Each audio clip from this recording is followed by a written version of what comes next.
ओ भारतीयुड विनुको। भगत सिंह की जय, चंद्रशेखर आजाद की जय, राम प्रसाद बिस्मिल की जा रहे ओम का झंडा सरदार की जय, स्वामी सरदार की जय, भारत माता की जय। దేశ సౌభాగ్యం కొరకు మనమందరం కూడా పాటుపడాల్సిన ఆవశ్యకత ప్రయాణికులే కాదు, మనమందరము దేశంలో ప్రతి ఒక్కరు కూడా ప్రయాణికులమే. మనము దేశ రక్షణ కోసం మనమంతా పాటుపడవలసింది ఉంది. స్వామి శ్రద్ధానందకి జై. కాసేపట్లో అసోసియేషన్ మర్చెంట్ అసోసియేషన్ లో జరిగే కార్యక్రమానికి ప్రతి ఒక్కరిని సాదరంగా ఆహ్వానిస్తూ జయము జయము భవానీ జయము జయ. విశిష్ట పదాధికారులు ఆర్ష కవి ప్రణవ్ కుమార్ గారు, వందనీయ మాతాజీ మంజుశ్రీ గారు, ధర్మప్రేమ ఆర్య సమాజం యొక్క పాత్ర ఎటువంటిది అనేటువంటిది మనకందరికీ తెలిసినటువంటి విషయమే.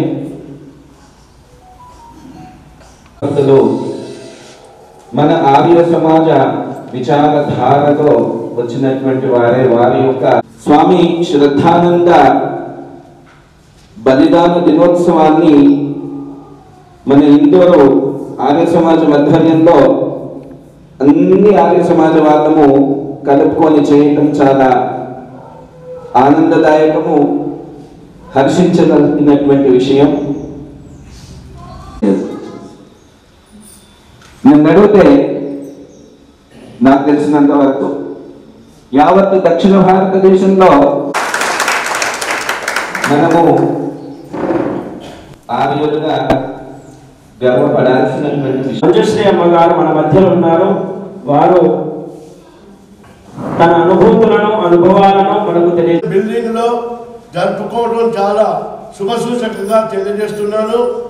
మరి ఎందరూ ఏం చెప్పినా అనుకూల స్థలంలో ఆటంకాలు రాకుండా చూసుకొని మనం అందరం ఆలోచించి అతి త్వరలోనే వారి విగ్రహాన్ని ఇక్కడ ప్రతిష్టాపన చేద్దాం. మరి ఎన్ని ఆలోచనలు వచ్చినా కూడా అమలు చేయటం ఎంత కష్టమో ప్రతి ఒక్కరికి తెలుసు. చెప్పుకోవడం బాగుంటుంది కానీ ఆచరణ చేయటం, అమలు చేయటం, దాన్ని పూర్తి చేయటం చాలా కష్టమైన పని. అయినా కూడా सबको नमस्ते। मंचासी हमारे आर्य समाज के भारत स्वाभिमान ट्रस्ट के कामारेड्डी आर्य समाज से और दूर दूर से आए सभी हमारे आर्य बंधुओं को मेरा हृदय से प्रणाम है। सबसे पहले मैं आप सब लोगों से क्षमा मांगती हूँ, माफ़ी मांगती हूँ कि मुझे आने में देर हुई और उसकी वजह से जो भी ये प्रोग्राम थोड़ा डिले हुआ। कुछ रास्ते का हमारे सभी आर्य बंधुओं का, हमारी सभी आर्य भगिनियों का लगभग पिछले एक सेलिब्रेट करने के लिए, मनाने के लिए कितना पुरुषार्थ कर रही हैं। बहुत खुशी की बात है और ये भारत का बदलता हुआ चेहरा दिखाई दे रहा है कि आज हम स्वामी श्रद्धानंद के बलिदान को और उनके चरित्र को लोगों के सामने रखना चाहते हैं, उनको याद दिलाना चाहते हैं। मैं थोड़ा सा स्वामी जी के बारे में बात करना चाहूँगी। वो मेरी माता जी के दादाजी थे, तो इसलिए अगर हिंदी में हम बोले तो वो मेरे पढ़नाना जी थे। मैंने माता के मुंह से बहुत कुछ सुना है, उसको साथ में ऐड करते हुए मैं बात करूँगी। बचपन का नाम मुंशी राम था, उनके पिता नानक चंद जी थे जो बहुत बड़े कोतवाल थे और उस समय के बहुत रईस आदमी थे।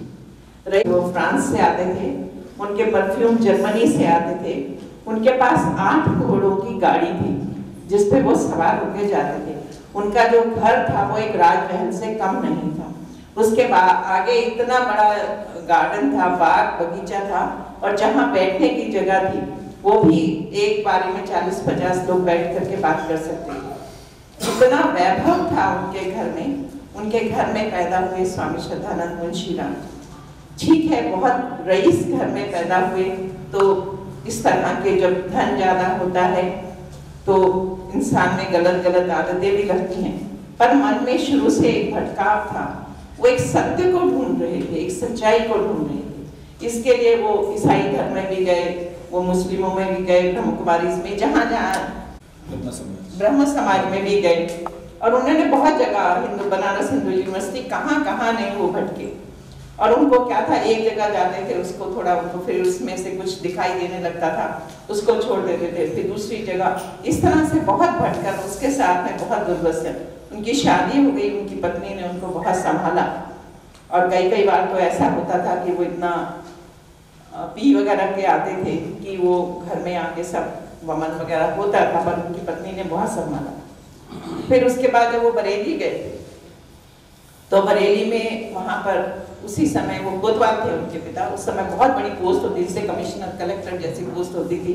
परेशान रहते थे मेरा बेटा बिगड़ रहा है, तो उन्होंने कहा उनसे कि तुम ऐसा करो, एक बहुत बड़े महर्षि आए हुए हैं, उनका प्रवचन सुनने जाओ। तो ये उनका प्रवचन पीछे से सुनते रहते थे और सुनने के बाद फिर क्वेश्चंस भी करते थे, प्रश्न भी पूछते थे कि आप ऐसा बता रहे हैं ईश्वर को पाने के लिए क्या होगा, उससे क्या होगा। जैसे एक नवयुवक जो है वो प्रश्न करता है जिसके अंदर बहुत सारे क्वेश्चन है और वो ढूंढ रहा है कि एक सत्य को ढूंढ रहा है, तो तुम्हारे को ये सब अनुभव भी हो जाएगा। उसके बाद भी उनकी यात्रा चलती रही, खोज की चलती रही और बाद में एक दिन उनके महर्षि से वो बहुत प्रभावित हो गए और धीरे धीरे उनको फॉलो भी करने लगे और बाद में उनके हाथ में सत्यार्थ